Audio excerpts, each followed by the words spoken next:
So you've probably heard by now that the Phoenix rental market is crazy competitive. Rental rates are super high, inventory is super low. It's all true. There are just not enough properties, and as a result, landlords are seeing rents go up across the board. So if you've been a landlord for a while and you've had maybe a tenant that's a long-term tenant who's been there for multiple years, you're probably finding yourself in a situation now where you've got an underpaying tenant. They might be paying their original rate from 5, 6, 7 years ago. You may have stepped them up slightly over the years, but really you still find yourself in a spot where there's a big gap between what you're getting for rent and what you are hearing and seeing is available for rents right now. So what do you do? My name is Joe Majori. I'm the owner and designated broker of Desert Dimensions Properties in Scottsdale. We're a full-service real estate brokerage, and we focus heavily on property management. So today we're going to be talking about each of these scenarios and really what they look like for you as a landlord.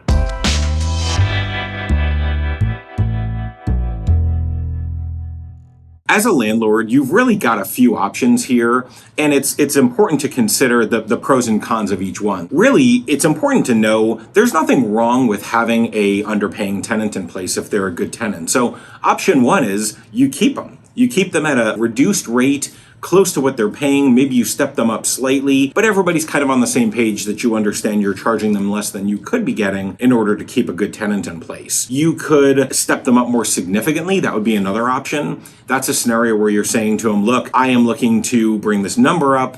I'm going to try to do it in phases over the next couple of years, especially if they plan on staying, and really try to get your current tenant much closer to the current market rate. And the other option is you could basically just do a non-renewal, which is where you say, look, I'm so sorry, but we're going to have to part ways. I'm going to choose to not renew your lease this time, have them leave, turn the property over, and then basically relist it and release it at the current market rate. Really going to fall into one of those three scenarios. The first factor that I would say you really need to consider in this discussion is what your tenant and landlord relationship is. Are these good tenants? Have they been good tenants for a long time? Have they been quiet? Have they paid on time? Have they been those nightmare tenants that are always finding something wrong with the property that is really not something that you're able to fix? Are they somebody that you really would like to see stay there? Or is it somebody where it's probably going to be best to part ways? The next piece to consider is capital improvements. So say you do have this tenant leave. In order to command these current market rents, chances are if you've had somebody in place for 3, 4, 5, 10 years,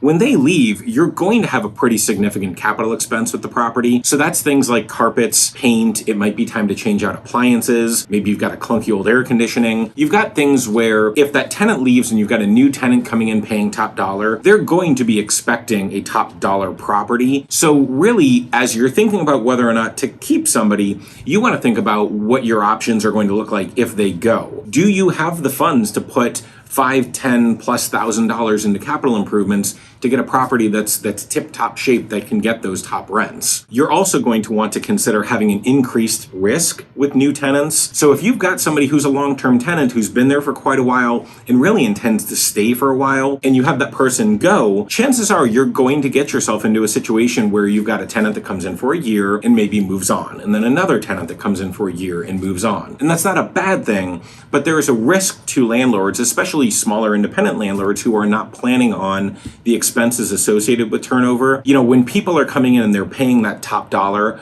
oftentimes tenants are seeing that as a convenience fee, right? So maybe they want to buy, but now's not the time. And when it becomes time for them to buy, they'll move on. Or maybe it's a relocation client who's coming here for a year or two for a contract job. And at the end of that contract, they're going to move on. So the risk that you're taking on by giving up somebody who's been there for a long time with the intention of staying for a long time is you may end up getting yourself into a situation where you've got a lot of turnover. Again, not a bad thing, but you've got wear and tear of move-ins and move-outs. You've got touch-up paint. You've got expenses that can't be billed to a tenant each time it turns over, not to mention leasing commissions, marketing, and things like that. So really understanding that you might be trading off solid long-term for higher rents, but in that quick turnover cycle, which is something to consider. So how do you compromise, right? Say you've got a great tenant and you really like them and you want to keep them, but you understand that you can't keep renting to them at the rate that they're paying. Where do you find that middle ground? So a couple options could be trying to find a middle point, literally a middle ground between what they're paying and what the current market is,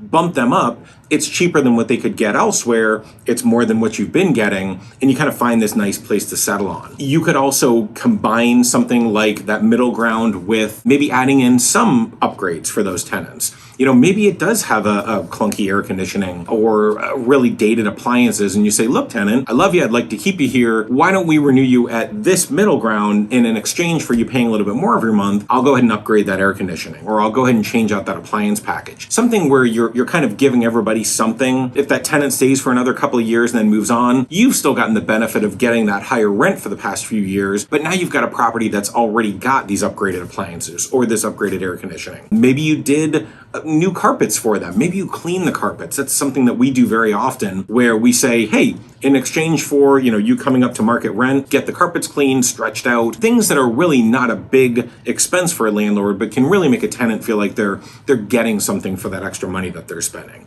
A good compromise for everyone. And don't forget, sometimes you could just do nothing, meaning you don't have to raise the rent. No one is telling you that you've got to bring a tenant up if you feel like they're underpaying.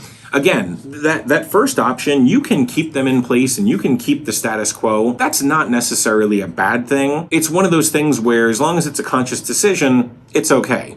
We make it a point with all the properties that we manage for our owners. We're very transparent with owners. We try to make sure that they understand every different scenario. And really, if we do have a great tenant and it's time for renewal, oftentimes we're saying to that owner, hey, the market's here, they're paying here. Maybe we give them a little bump to get them a little bit closer, but we've got great tenants in place, and really we don't want to risk losing them because of capital expenses, because of the fact that we may see more turnover. So just know that ultimately your decision may be to do nothing and keep that tenant at their current or slightly increased rate, and that's okay too. So one final point I think is absolutely critical is truly knowing the numbers. Know the data around your rental property. You really can't make an educated decision on what to do with your tenant based on your neighbor's friend who heard that properties in this city were going for this rate. Really, you want to know your neighborhood, the specific factors of your property. You want to contact a seasoned property manager or a realtor who can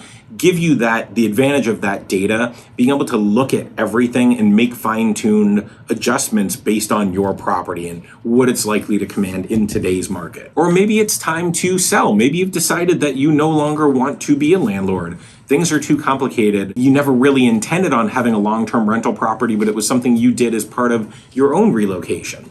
If it is time to sell, selling with a tenant in place is absolutely something that you can do. Bottom line, reach out. You can check us out online at desertdimensions.com. You can give us a call at 480-270-5355. Get the information, get the data that you need to make an educated decision, and ultimately in the long run, you'll be happy you did. I'm Joe Majori with Desert Dimensions Properties. If you thought this video was helpful, hit that like button, give it a thumbs up, subscribe, smash all the buttons you can. We'll be here.